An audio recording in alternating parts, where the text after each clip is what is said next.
Voilà le 8e cours du Shmirat Halashon.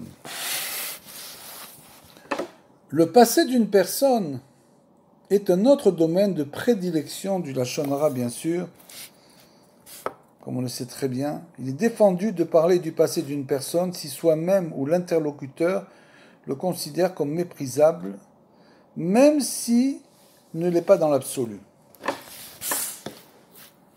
C'est-à-dire que même si le passé de cette personne était plus ou moins bécédère, il est quand même interdit de parler du passé d'une personne, bien sûr.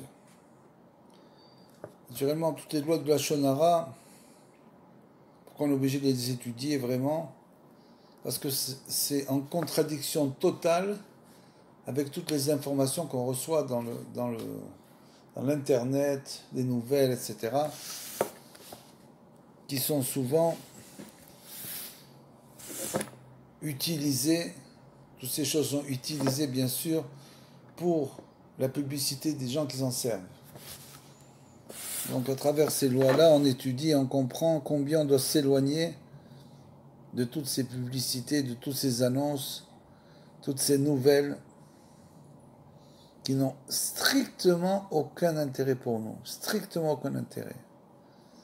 Un jour c'est celui-là, un jour c'est l'autre, un jour c'est celui-là, un jour c'est l'autre, ça change sans arrêt, et c'est uniquement du Lashon Hara qui n'a aucun but sauf de faire du mal aux gens. Et souvent, le passé d'une personne est naturellement utilisé par tous ces gens-là pour, bien sûr, essayer de les discréditer.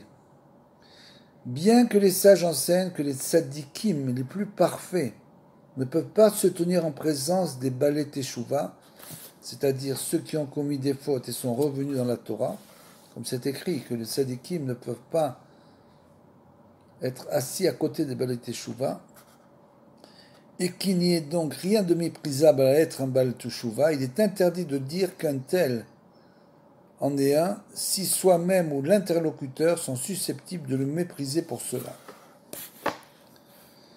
Bien sûr, il y a différentes interprétations de cette phrase-là. Les tzadikim les plus parfaits ne peuvent pas se tenir en présence de balai teshuva, c'est-à-dire, là, c'est utilisé dans le mauvais sens, c'est-à-dire que les tzadikim étant des gens purs, ne peuvent pas, bien sûr, se mêler à des gens qui sont impurs. Il y a une autre explication qui dit que les balai teshuva amènent une telle lumière dans ce monde que même les tzadikim ne peuvent pas se tenir à côté d'eux du fait de la lumière incroyable qu'ils amènent. Et ça, bien sûr, c'est la Torah de Rabbeinu. La Torah de Rabbeinu qui est descendu lui-même le plus bas possible pour faire tchouva au monde. Et donc, il est interdit de dire d'un tel est un, soi-même en est un, si soi-même et interlocuteur sont susceptibles de me mépriser pour cela. Faire ce qu'on peut, c'est bien sûr dans le domaine de la Lashon Hara un grand klal.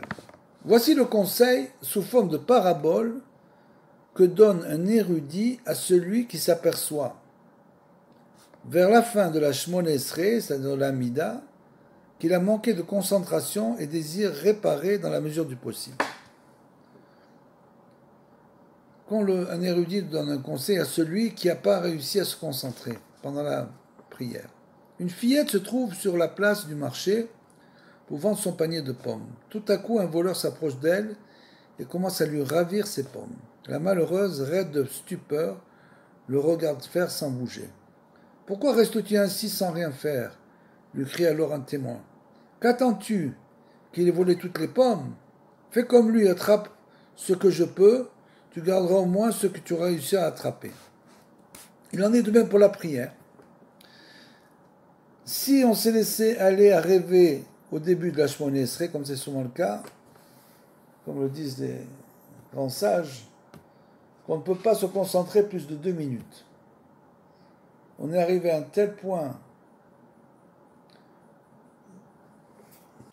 de déconcentration de nos esprits qui sont totalement ensevelis sous des couches de nouvelles qu'on reçoit de tous les côtés. Donc l'homme a du mal, bien sûr, à se concentrer pour ce qui est l'essentiel, c'est la prière.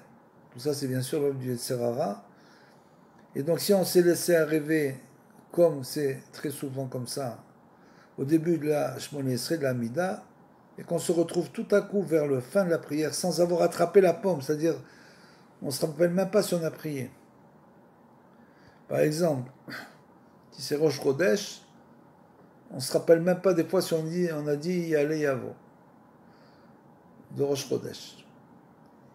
Et donc si on se retrouve dans cette situation, il ne faut pas abandonner la partie et tout perdre pour autant. Au contraire, il faut alors s'efforcer de dire le reste avec beaucoup de ferveur. On se réveille au milieu de la prière, même si c'est comme ça, il faut essayer quand même de dire le reste avec ferveur. Il est exactement de même pour le Shmirat HaLashon. Si on a tenu des propos interdits le matin, il faut être décidé à vaincre le mauvais penchant l'après-midi et éviter toute parole interdite. Le Yetzer Hara, bien sûr, est très fort dans ce domaine. Il arrive à tromper l'homme, à le faire tomber dans des situations auxquelles il ne s'attendait pas du tout. Il se retrouve d'un coup à faire du Lashon Hara. Donc, même si on est tombé, il faut se renforcer. Et si on lui succombe l'après-midi, même l'après-midi, on doit s'armer de courage et reprendre le combat le lendemain. Si on a passé une journée, on est tombé dans le Lashon Hara, c'est pas grave, on fait tchouva, demande pardon à Hachem, et le lendemain on se renforce. Hachem est toujours, car lorsqu'une personne désire se purifier, elle reçoit l'aide de Dieu, comme c'est décrit dans la Maseret Shabbat.